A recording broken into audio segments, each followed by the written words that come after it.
Una de las ediciones.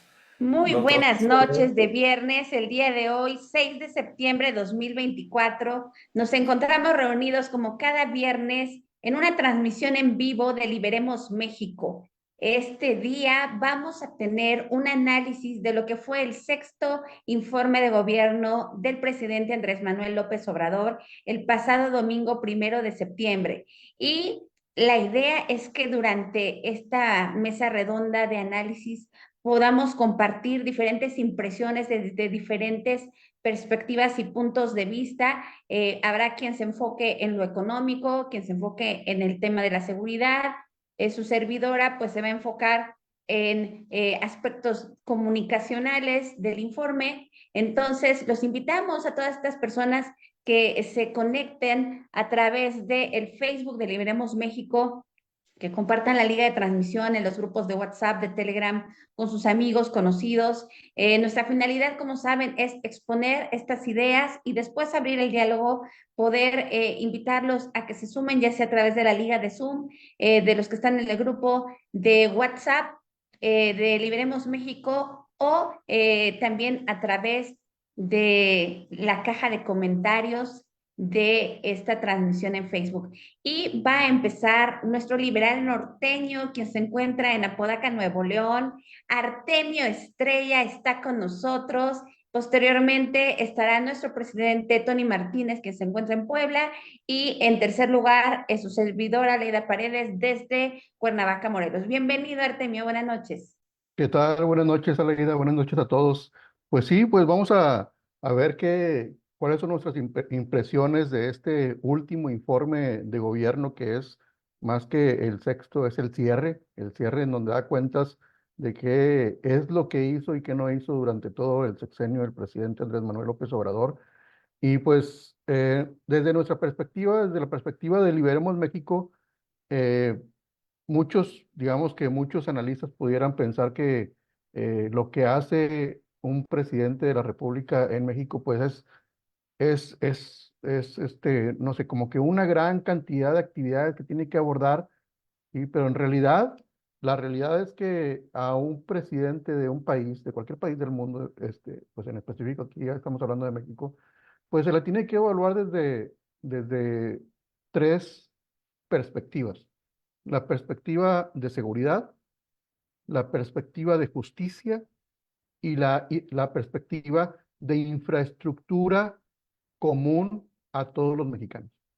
¿Sí? O sea, ya otras cosas que diga tal o cual presidente sobre que hizo A, B, C, que ayudó al pueblo, que ayudó a los más pobres y toda esa charlatanería, sí, está de más. O sea, porque lo que debe de cumplir el ejecutivo, ¿sí? Son tres cosas, se debe dedicar a tres cosas básicamente: a cumplir con temas de seguridad, ¿sí? A llevar a los criminales a la justicia, ¿sí?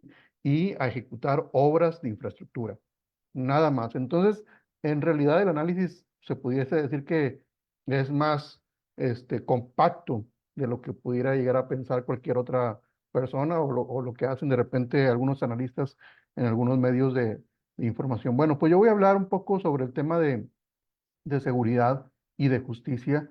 Yo no quiero usar la palabra creo, ni siento, ni pienso, porque realmente aquí estamos hablando de asuntos objetivos. La realidad es que Andrés Manuel López Obrador le quedó a deber a México, y su política de abrazos y no balazos, pues simplemente no resultó. Y en su informe, pues él habló con bonitas palabras diciendo que sí había cumplido en temas de seguridad y de justicia, que sí había cumplido en reducir los homicidios, los feminicidios, ¿sí? Pues no sé desde qué perspectiva lo haya visto él, porque la realidad es que durante su sexenio hubo 190,000 homicidios, ¿sí? Poquito más y los que faltan porque día a día se van acumulando, de los cuales 21,000 fueron mujeres. Ajá. Y de esos 21,000, solamente 6,000 se clasificaron como feminicidios.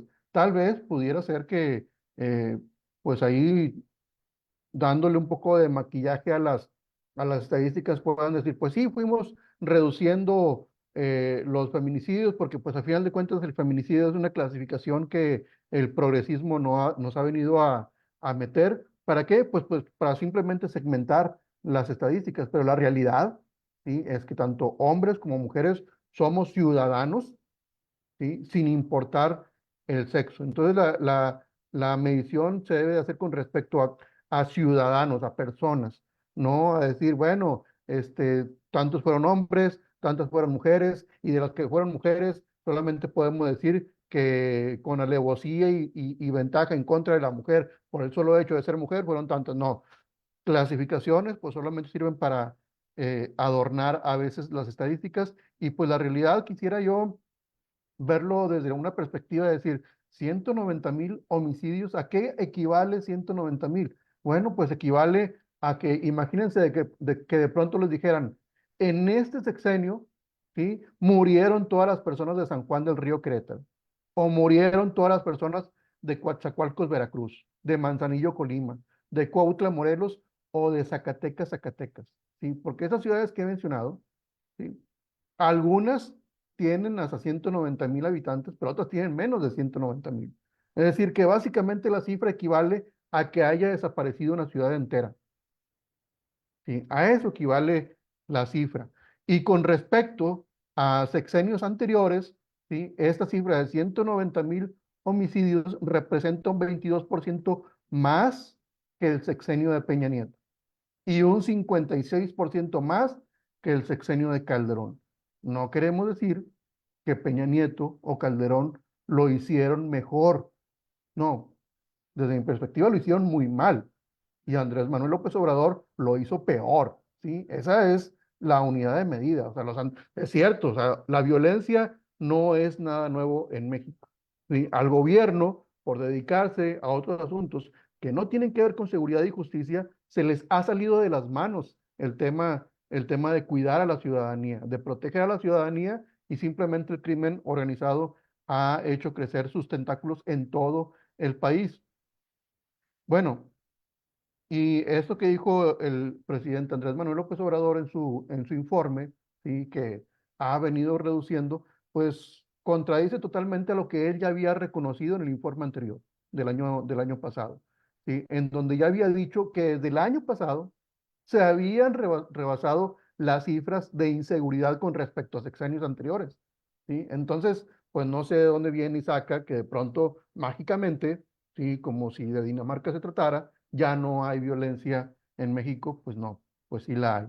Los cárteles de la droga se han repartido el país entero, ¿sí? No hay un estado de la República que no esté controlada por un cártel o por varios. Y es el cártel de Sinaloa el que está repartido en todos los estados del país. La realidad es que bueno fuera que solamente se dedicaran a vender droga, ¿sí? Porque realmente a mí no me preocupa que un cártel de la droga venda droga, ¿sí? O sea, que el hecho de que la droga sea ilegal porque venga en la ley como algo ilegal, ¿sí? Y que existan organizaciones, digamos, negocios en lo oscuro, ¿sí? Negocios escondidos en un mercado de la droga, ¿sí? Que supuestamente no es, pues, no supuestamente que no es legal, ¿sí? A mí no me importa que vendan droga. El problema es que estos cárteles controlan los estados a nivel económico, a nivel político e incluso a nivel social. Se comportan como un gobierno alterno en donde cobran rentas, es decir, cobran básicamente un impuesto sobre la renta, cobran uso de suelo, es decir, cobran piso, extorsionan y secuestran. Es decir, se comportan totalmente como crimen organizado, ¿sí? Vender droga moralmente, ¿sí? Aunque a algunos les podrá parecer que es inmoral, y por ser inmoral debe de tratarse como un crimen, sí, la realidad es que sí, la venta de droga la podemos establecer que es inmoral, pero no significa eso que sea un crimen como tal. Es un crimen porque la ley se persigue como un crimen, ¿sí? Sin embargo, el verdadero crimen de los organismos o las organizaciones vendedoras de droga es que cobran impuestos, ¿sí? Que no les corresponde cobrar. Si no los pagas, te extorsionan y te secuestran y te matan. Y ahí es donde simplemente Andrés Manuel López Obrador nos queda de ver y mucho porque él dice en su sexto informe de gobierno que no somos un narcoestado, cuando la realidad es que sí lo somos. Simplemente el gobierno dijo, yo no quiero dedicarme al tema de seguridad y justicia, lo ignoró totalmente, yo quiero construir trenecitos, yo quiero construir aeropuertos, yo quiero repartir dinero, ¿m? Yo quiero comprar voluntades para ganar elecciones y en el tema de seguridad y justicia dijo, ahí que lo administre el crimen organizado. ¿Sí? Es decir, que el crimen organizado es el que está debatiendo las plazas y entre comillas le están poniendo órdenes y tratando de eliminar a los criminales que son más criminales que ellos mismos. Entonces, simplemente es un sinsentido y aquí es donde nos queda a deber. En temas de justicia, pues mejor ni hablemos, ¿sí? Porque por eso hablamos de seguridad y justicia en ese orden. Si no hay seguridad, pues mucho menos hay justicia. Para nosotros no. Y todas las leyes que durante el sexenio se han promulgado y las que faltan, solamente han sido leyes para proteger, para protección de ellos mismos, de los politiqueros, no para nosotros, ¿sí? No son leyes que no sean de utilidad para nosotros, ¿sí? Al contrario, es un cúmulo más de leyes malas que se le van sumando adicionales al ya de por sí engordado catálogo de leyes malas que tenemos en México que tenemos que derogar, ¿sí? Lo que en ese sexenio se ha aprobado, ¿sí? Se le tiene que dar reversa. Y no solamente lo que se ha aprobado en ese sexenio, sino a lo que se ha aprobado básicamente en toda la historia moderna de nuestro país, ¿sí? Y nosotros por ahí tenemos el catálogo de leyes malas, un listado de leyes que nos perjudican a nosotros como ciudadanos, que no tienen nada que ver, absolutamente nada que ver con temas de seguridad y de justicia, ¿sí? Las tenemos que derogar para que realmente este país despegue, ¿sí? No va a despegar, no vamos a salir del atolladero en donde estamos si no derogamos el catálogo de leyes malas. Con esto cierro. Tony, ¿de qué nos vas a hablar con respecto al informe? Bueno, pues buenas noches, tardes, noches o días, dependiendo de cuándo nos vayan a escuchar. Pues aunado a eso, Artemio, yo bueno, las últimas 2 semanas he estado recorriendo por cuestión del trabajo, trabajo en una empresa agrícola y nosotros estamos en el área de viveros, mandamos plantas que se crecen en Jalisco y Michoacán. Entonces la semana pasada me tocó estar en Tapalpa y en esta en Michoacán. Y la semana pasada estuve en Michoacán y como estaba cerrada la pista, digamos, me tocó ir puebleando. Y se siente el ambiente mucho más fuerte que como me había tocado pasarlo, no sé, en un 2014, que aun cuando había autodefensas y había jovencitos con metralletas y cosas de estas, pues ahora te encontrabas donde básicamente no hay poder, ¿no? Y no hay ningún gobierno. Y te encontrabas cosas muy, muy, muy extrañas, ¿no? Y lo que comentas es claro, por ejemplo, aguacateros, en la parte del crimen organizado me platicaba gente de ahí, ¿sabes qué? ¿Saben cuánto exportan en kilos precisos? Y ellos tienen que pagar cierta cantidad por kilos de cada embarque. Entonces, imagínate, o sea, no sé dónde está el conecte de ese crimen organizado, si tú quieres decir que una información distinta a lo que es el bill of lading o lo que ellos van a exportar o están facturando, pues te dan cuello, ¿no? Porque tú tienes que ponerte todo. Entonces, esa situación está tan cerrada que está complicadísimo y pues en realidad algo con lo que iniciabas y que a mí me ha sorprendido porque ciertamente no tuve tiempo de escuchar las 2 horas del presidente ni las ganas de hacerlo ya después, pero estuve leyendo ciertas cosas de lo que él dijo y más allá de las mentiras, porque los analistas se enfocaron en las mentiras que dijeron y los datos, no es cierto, no fueron 45, fueron 42 y tú dices, pues sí, pues, pero no es el problema, o sea, no es la raíz del problema, el problema es que incluso los analistas quieren al mismo estatismo, pero actuando de una forma distinta. no como está actuando AMLO. Entonces, no es la solución. Al final de cuentas, están teniendo el mismo problema, pero no lo están yendo a la raíz de la solución. Entonces, ahorita hablabas del tema de seguridad. Eh, Justamente, oyendo más allá, esta semana alguien me enviaba una carta que al parecer se pasó, se hizo famosa con ciertos empresarios o llegaron a ver algo como esto del Congreso de los Estados Unidos y que habla justamente a un embajador, ¿no? Y déjenme nada más, me cambio porque viene firmada por varias personas o varios congresistas y a mí me la pasó alguien, digamos que se mueve en esos medios, pero aun cuando es un formato muy sencillo que cualquiera lo pudiera hacer en Word, les pongo lo que dice Reforma al respecto. Dice, aquí urgen congresistas de Estados Unidos defensa ante reformas en México. Ciertamente Artemio ha hablado muy fuerte de el TLC, ¿no? O el TMEC, de que en realidad está a favor de Estados Unidos, está a favor de Canadá, y básicamente es tratado de libre comercio como si agarraran del buche, como decimos nosotros, a México, ¿no? Y pues ellos están viendo por sus intereses y los cambios que está viendo aquí en reforma, pues claro que está creando un ambiente de, de no derecho o de falta de derecho donde la inversión pues está viendo afectada y de alguna manera ya vemos consecuencias de esto y algunas de las preguntas que hacían, ¿no? ¿Cuál es la posición de la administración Biden-Harris acerca de estas reformas, de lo que está pasando? ¿Cuál es el impacto que va a tener estas reformas? ¿Cómo se alinea a las obligaciones de México? ¿Y de qué manera la parte de comercio de Estados Unidos ha estado interactuando con las partes interesadas? Y pues bueno, te habla de distintas cuestiones porque en realidad cuando tú haces un cambio o un movimiento en algún acuerdo, va a impactar.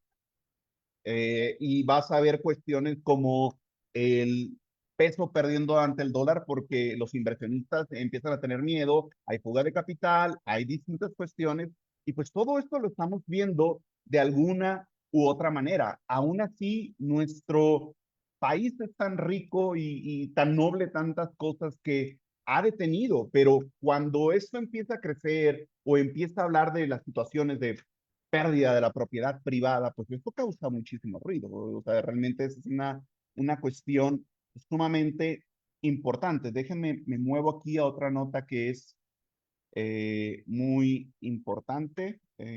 Un segundito. Mira, déjenme aquí, se las pongo. Perdónenme tantito. Aquí está. Dice, reforma judicial ya tiene sus primeras consecuencias. Empresas de Estados Unidos frenan anuncios de inversión en México, ¿no? Y ahí se habla de distintas cosas. A lo que yo voy es que los analistas no han tocado mucho de estos temas.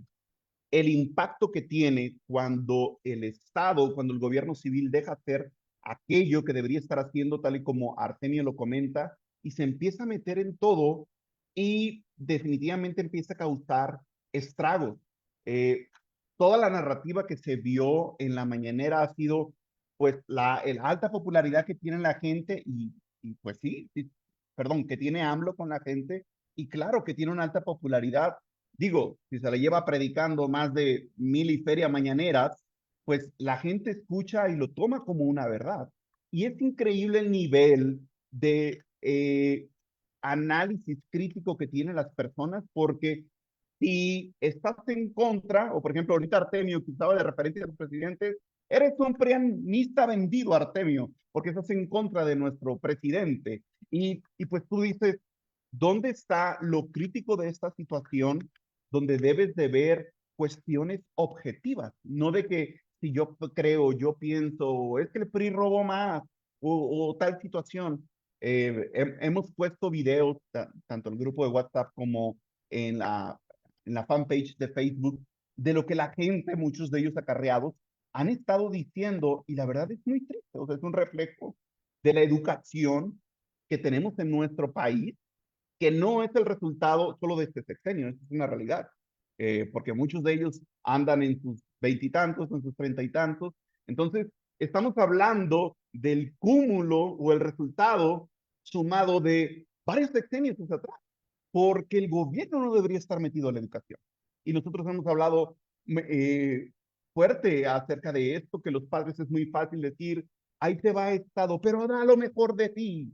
Ahí te van mis hijos, es lo más preciado, el motor que me levanta en las mañanas, pero te lo doy. Y tú dices, oye, no hace sentido con la retórica. Entonces, cuando tienes este resultado, pues bueno, tenemos estatismo hasta las venas y la gente cómo va a solventar sus problemas con más estatismo. No, dale más poder al Estado para que él lo pueda resolver en este tema, ¿no? En la parte de educación. En salud, lo que ha llamado mucho la atención es el tema de un sistema de salud más allá que el de Dinamarca, esa frase, y tú dices, qué increíble. Claro que se ha incrementado la cantidad que ha gastado la gente en salud de forma privada, porque la gente tiene que resolver, porque no es sostenible tenerme que levantar a las 4 de la mañana, 3 de la mañana, hacer una fila, meterme en el maratón corriendo para anotarme y que me puedan atender, o para que yo pueda pasar con un especialista, pasen meses, o que no me surtan mis recetas, porque es algo de lo que ha pasado muchísimo. Entonces, puedes mitigar todo este tipo de situaciones y puedes enfocarte en que no han entregado las recetas. Bueno, déjenme decirles que va más allá de las mentiras de AMLO. El Estado no debería encargarse de la salud. El Estado no es bueno encargándose ni de salud ni de educación. Más allá de lo que debería estar haciendo, seguridad, justicia, ciertas obras de infraestructura, no debería meterse en nada en la economía. Entonces, veíamos un video y con esto quiero dar paso a que el dinamismo de esta mesa redonda continúe, pero veíamos un video donde las palabras que más salían de estas personas, es una chava que les está preguntando acerca de la reforma judicial, ¿no? Y ellos decían, no, pues está bien. Y está de acuerdo con la reforma judicial. Pues si va a ser para bien, sí. Hijo de la fregada, dices tú, pues ¿cómo que si va a ser para bien? ¿Cómo mides si va a ser para bien o va a ser para mal? Tienes un factor ético. ¿Cómo mides eso si es bueno o eso es malo? ¿Cuál es tu patrón para saber si es bueno o es malo? Entonces le preguntaban qué es lo que debería hacer el sistema, ¿no? Y todo lo que resumían estos chavos, lo tenemos ahí en la fanpage, es un video de TikTok, y todo lo que resumían estos chavos es apoyo, ayuda. Y tristemente eso es lo que hemos visto en cuestión económica. Claro que es muy fácil mentir al incrementar salario mínimo, pero ya hemos hablado también bastante del salario mínimo. Si la solución fuera decretar el salario mínimo, pues decretemos que toda la gente gane 500 pesos y mañana mismo resolvemos la pobreza. Si esa es la solución. Pero claro que no es la solución, que va a ocasionar pues un tremendo desempleo porque tu productividad no se va a comparar con el salario mínimo. Y eso es lo que ha pasado. Yo produzco más o menos como 150 pesos y me forzan a mi empresario a que le pague 500, no es rentable, entonces mejor cierro mi empresa. O me voy a la robótica, o me voy a la automatización, me voy a hacer otra cosa, pero eso no es sostenible. Nadie va a estar tirando su dinero para estar bien con el presidente o para estar bien con la gente. No, o sea, lo hacemos de alguna manera porque queremos sostener a nuestra familia, sostener a nuestros hijos, poderles legar algo. Entonces, lo que estamos viendo o lo que él menciona en factores económicos como deuda, que sí es una mentira, estamos endeudados y quiero mostrarles una nota al respecto porque muchas personas eh, y de una vez más van a empezar a decir, no, pues es que esos medios, como se les acabó su chayote, empiezan a decir, ¿no? Por eso tiran. Pero estos datos son los mismos datos que Hacienda, que pertenece al gobierno, está dando. Y realmente la deuda pública está en el 49.7% del PIB. En términos claros, para un mortal como nosotros es la mitad de lo que tú estás ganando en realidad te lo debes a la tarjeta de crédito. Eso no es sostenible. Y tendríamos que ver cuál es la tasa de interés que tiene tu tarjeta de crédito. Claro que cuando nosotros entramos en deuda como país, eso tiene un costo en tasa de interés. Entonces, cada vez va creciendo y le soy sincero, en realidad, AMLO a mí me sorprendió en tiempo de pandemia porque no se endeudó, eso es una realidad, pero se endeudó muchísimo en este año y en el año anterior porque venía justamente elecciones y hay que comprar votos. Esa es la realidad. Entonces, la deuda ha incrementado increíblemente en 2023, en 2024. El nivel más alto, dice, en 4 años crecerá 2.9 puntos porcentuales del PIB, ¿no? Y ahí te habla muchísimo más de este tema. No es sostenible el que estemos de esa forma. El dinero que la gente está recibiendo, mucho de ello ha tenido que ser con base a deuda para que esto pueda entrar en un circulante y se pueda regalar este dinero. El dinero no se da en los árboles. Si la solución fuera imprimir dinero, imprimamos dinero para todo el mundo y se acaba la pobreza. No, porque esto va a generar inflación, porque hay una inflación en la cantidad monetaria que existe, digamos, en el mundo, el circulante que existe, y esto hace que tu dinero ahorrado, el dinero que tienes en la bolsa, empieza a perder valor, porque esto manda un mensaje en que hay más dinero, entonces yo puedo vender las cosas más caras, porque toda la gente lo quiere comprar. Entonces, ya no va a costar 100 pesos, no sé, no sé cómo lo dicen en sus lados. Aquí en Puebla le dicen el cono de huevos, digamos, la cartera de huevos que dicen en La Sinaloa, tapa de huevo. la tapa, algunos otros, ¿no? Dependiendo de los estados, la tapa, la cartera, el cono de huevos. Ya no cuesta, no sé, 70 pesos, ahora va a costar 90, porque mandas el mensaje de que hay más dinero y dice, pues la gente lo puede comprar, tiene más dinero. Entonces, ¿qué es lo que causa esto? Pues hay un cambio en el precio. Pero todo esto se acaba tarde o temprano. ¿Qué es lo que va a suceder? Muchos de estos problemas no le van a tronar a Andrés Manuel López Obrador. Y no es cierto que va a terminar muchas de estas cosas en los meses que le quedan y que sus construcciones faraónicas van a terminar en esto y que ahora va a producir el petróleo que no construyó y que vamos a dejar de subsidiar al Tren Maya. No, eso lo vamos a hacer por décadas porque no es sostenible como negocio todo lo que él está haciendo, pero esto le va a tronar muchísimo a la presirvienta, como alguien le dice, ¿no? Que es sirvienta de AMLO, ¿no? A Sheinbaum. Le va a tronar tarde o temprano porque económicamente no se puede sostener en el tiempo. Van a decir que fue cualquier situación, o la guerra de Ucrania, o culpa de Rusia, o culpa de Calderón, lo que tú quieras y mandes, pero jamás se va a reconocer que a través de la deuda o a través de que demos dinero es la solución para nuestro país. ¿Qué es lo que debería hacer el gobierno? Quitar las manos, desregular, permitir que en el mercado libre esto se pueda poner en el nivel que debe ser, bajar impuestos, máximo un 10% solamente para esas labores que estamos diciendo. Pero todos estos temas, y leí varios análisis, escuché varios videos hacia acá, nadie los toca, porque todos están con la premisa, el Estado debería estar dando salud, el Estado debería estar dando educación, el Estado debe seguir endeudándonos, el Estado debe seguir cobrando todos esos impuestos. Todo está analizado desde dentro de la misma caja.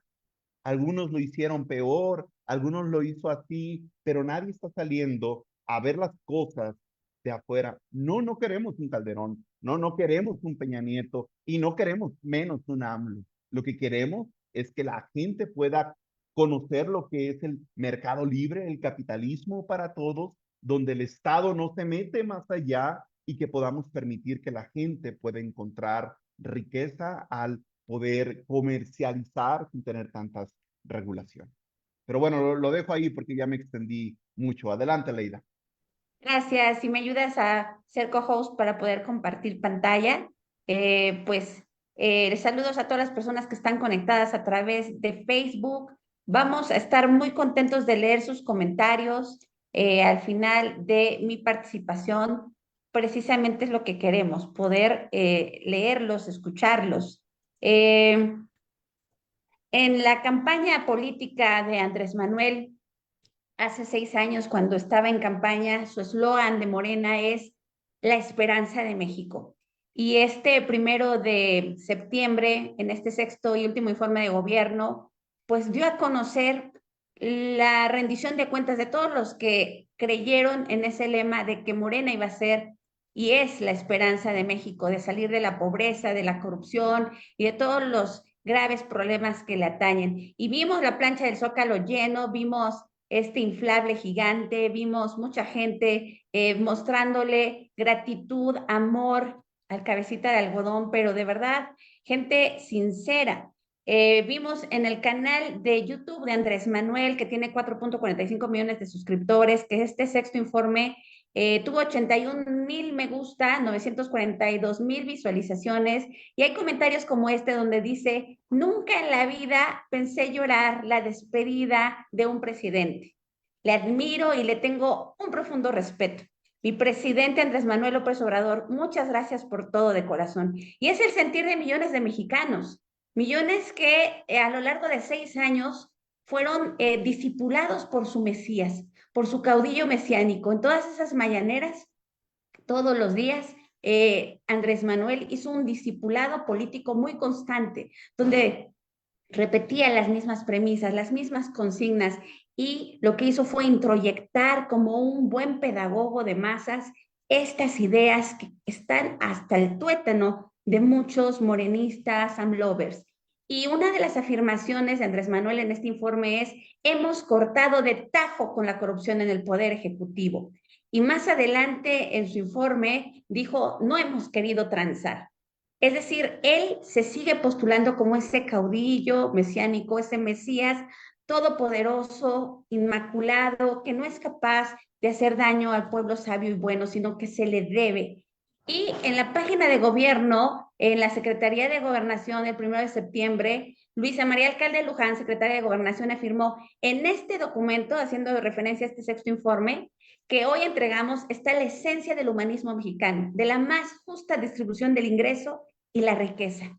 Y esto es lo que están captando nuestros estudiantes en los distintos niveles educativos, nuestros universitarios, nuestros maestros, nuestros connacionales, que se está haciendo por fin una justa distribución del ingreso y la riqueza, que el dinero, en lugar de gastárselo los presidentes y su familia presidencial en lujos, en aviones, se está yendo a las manos del pueblo que lo necesita.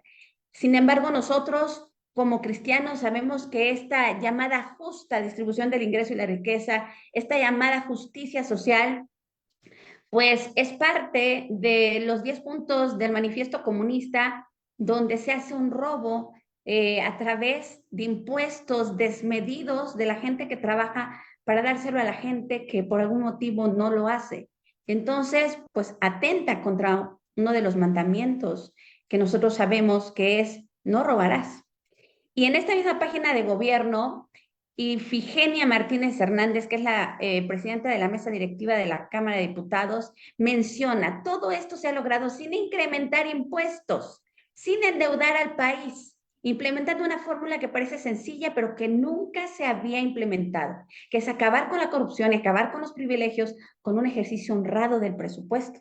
Y yo no me puse de acuerdo con Tony ni con Artemio para los puntos que íbamos a decir en esta mesa redonda, pero fíjense la nota que presentó Tony hace unos minutos de las mismas cifras que da la Secretaría de Hacienda. ¿Cómo ha crecido la deuda pública en un porcentaje altísimo del 46% del Producto Interno Bruto? Entonces, por supuesto que lo vemos los que hacemos declaración de impuestos cada año, que sí han incrementado impuestos, sí se ha endeudado el país, sigue la corrupción, no se ha acabado con privilegios, no hay un ejercicio honrado del presupuesto, pero los discípulos fieles de la 4T de Morena afirman lo contrario y millones lo creen sin dudarlo. Y más adelante, esta misma presidenta de la mesa directiva afirma, las nuevas generaciones tendrán la receta, tendrán el camino ya probado, que es que solo el pueblo puede salvar al pueblo y que solo el pueblo organizado puede salvar a la nación. La ruta es la democracia. Entonces, yo les confieso, no vi el 100% del informe de Andrés Manuel, vi un poco más de la mitad, y él hace un recuento histórico de los gobiernos neoliberales que por más de 36 años estuvieron fingiendo la democracia, pero que gracias a la 4T y a Morena, entonces sí ya estamos viviendo una democracia real en México.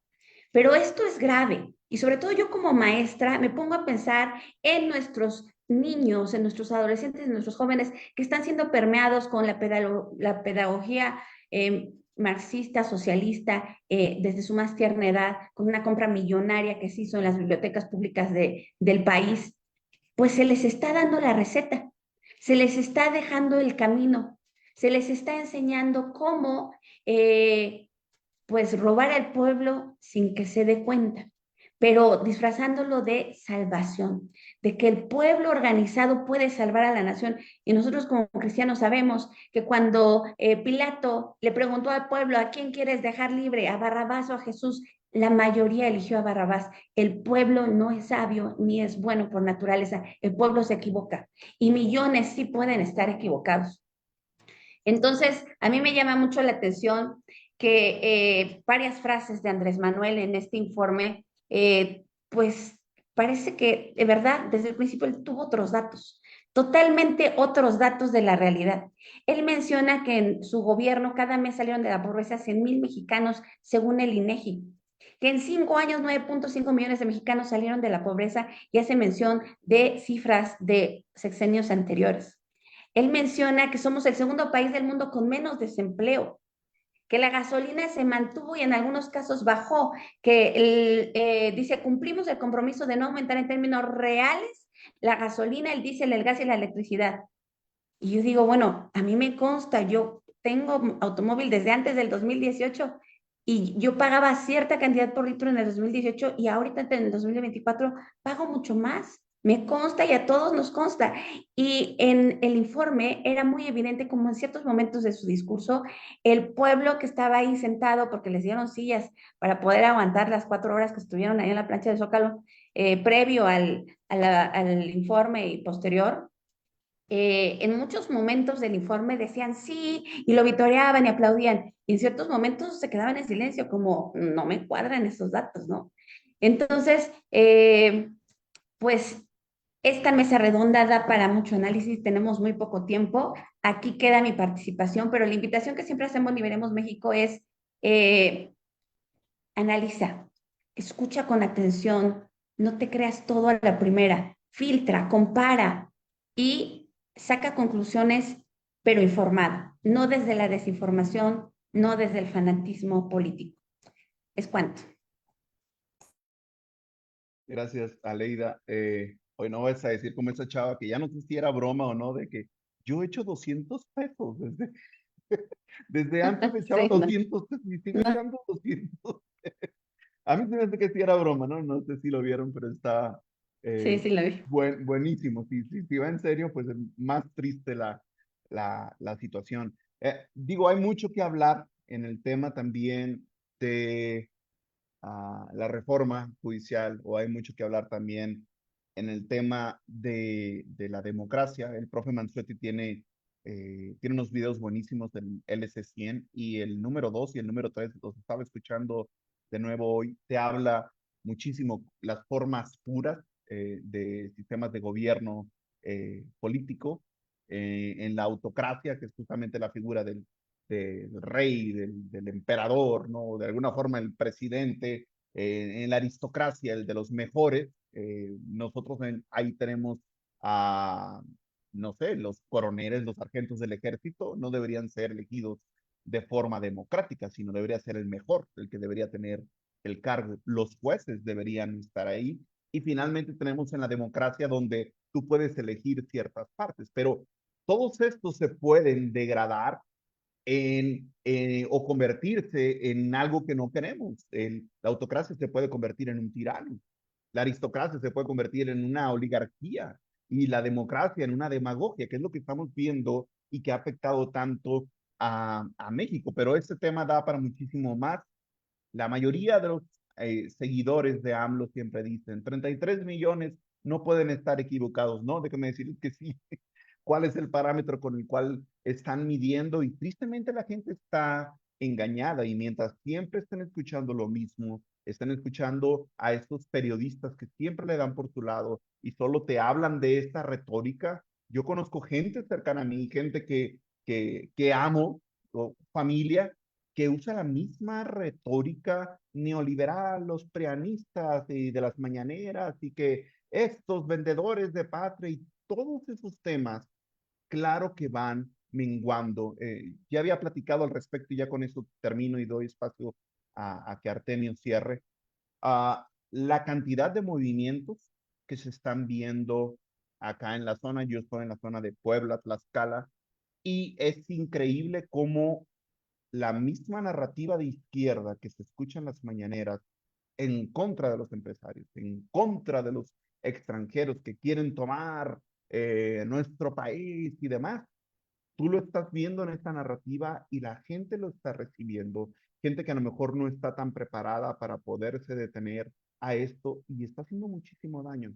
Y puede provocar que muchas empresas, como la que yo trabajo, que es una empresa extranjera, puedan decir, a ver, yo no tengo que soportar esto, yo, claro que va a haber un costo, pero yo no puedo seguir teniendo este riesgo tan grande, pues voy a empezar a hacer mi negocio, no sé, en África, o voy a empezar a hacer mi negocio en la India o en algún otro lugar donde puedan encontrar un poquito más de seguridad jurídica en estos temas. Entonces, claro que impacta y debemos de tener muchísimo cuidado. Adelante, Artemio, ya para el cierre, algo más que quisieras agregar, no sé si Juan Antonio también que está acá en la sala.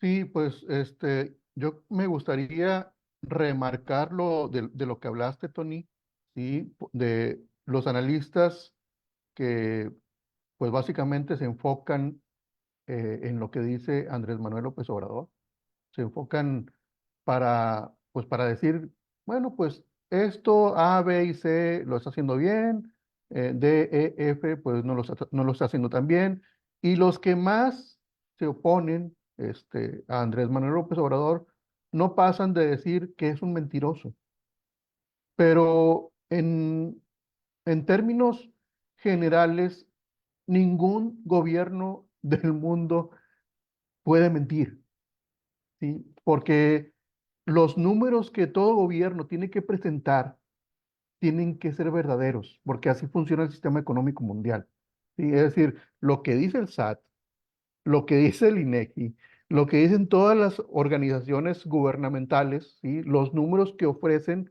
tienen que ser la realidad de lo que está sucediendo en el país, ¿sí? ¿Por qué?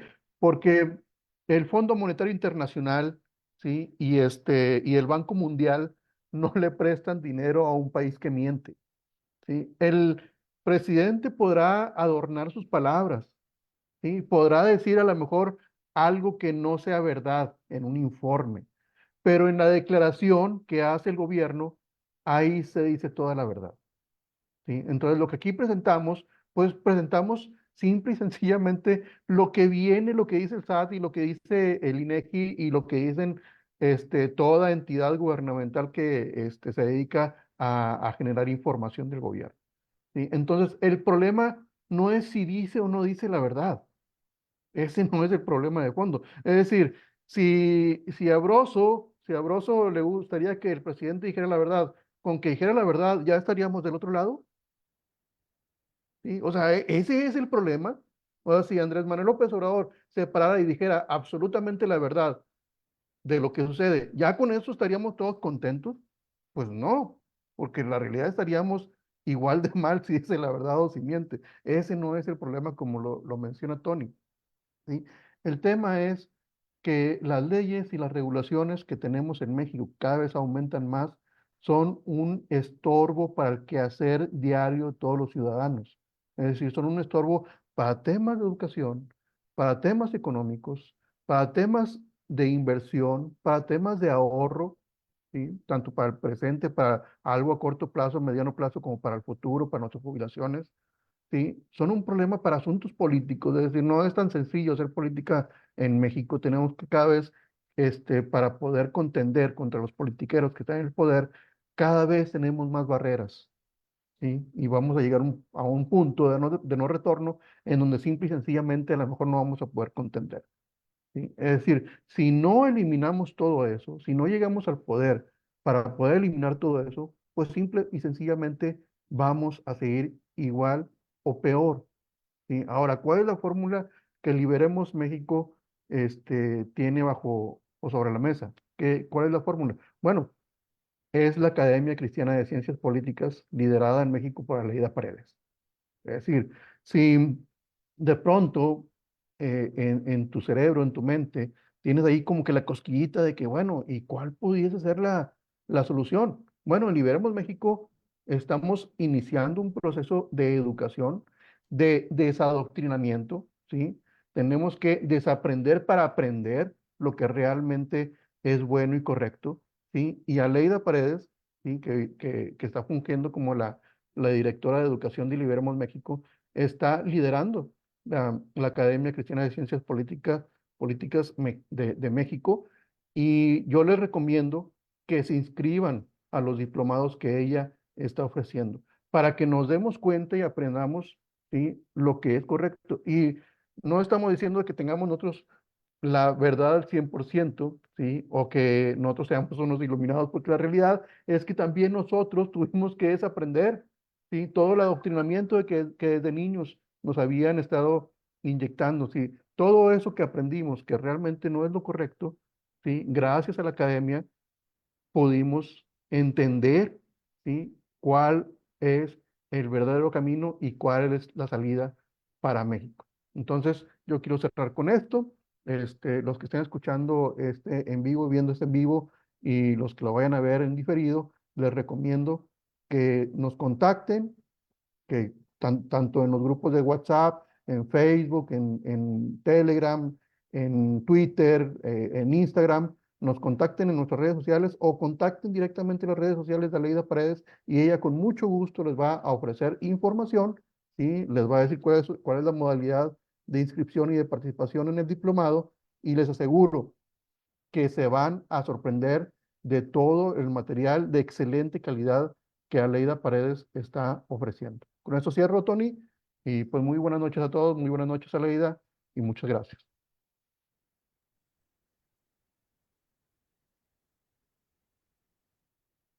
¿Ibas a comentar algo más, Aleida?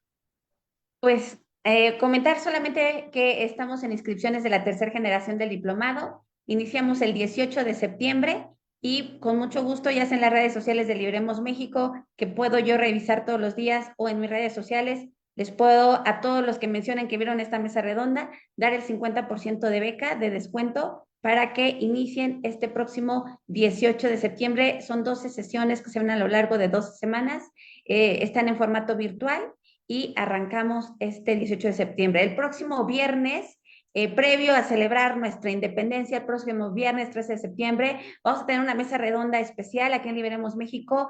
Va a venir nuestros compañeros del Partido Fusionista Guatemala, que están haciendo un ejercicio muy interesante de gobierno a la sombra del presidente Bernardo Arévalo allá en Guatemala, y van a estar con nosotros en una mesa redonda en vivo, y todos mis estudiantes del diplomado en formación política que están ahorita en las tres generaciones van a poder estar en un Zoom para tener contacto directo con ellos y hacerles preguntas. Gracias.